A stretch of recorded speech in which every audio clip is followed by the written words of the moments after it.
আসসালামু আলাইকুম। আজ আমি আপনাদের দেখাচ্ছি দেশি মুরগির মাংসের ঝোল। তো আলু দিয়ে কীভাবে রান্না করতে হয় আমি তা আপনাদের মাঝে শেয়ার করব। প্রথমে আমি পেঁয়াজ, এলাচ আর দারুচিনি ভালো করে ভেজে নিয়েছি। তারপরে এর মধ্যে আমি অ্যাড করে নিলাম আদা রসুন বাটা।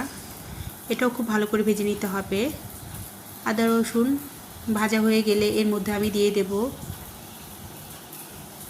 হলুদ, মরিচ, ধনিয়া এবং জিরা আর পরিমাণ মতো লবণ দিয়ে ভালো করে কষিয়ে নেব। তো আমার কষা হয়ে গিয়েছে, আমি এখন দিয়ে দিলাম মাংস দিয়ে খুব ভালো করে নেড়ে নিতে হবে। তো আমি নেড়ে নিচ্ছি। তারপরে আমি ঢাকনা দিয়ে দেব। কিছুক্ষণ ঢাকনা দিয়ে কষিয়ে আবার আমি ঢাকনা খুলে নিলাম। তো আমার মাংসটা খুব ভালো করে কষানো হয়ে গিয়েছে।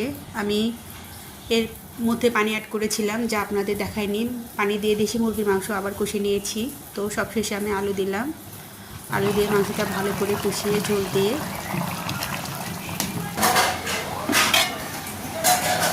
মশলা দিয়ে মাংসটা নামিয়ে নিলাম।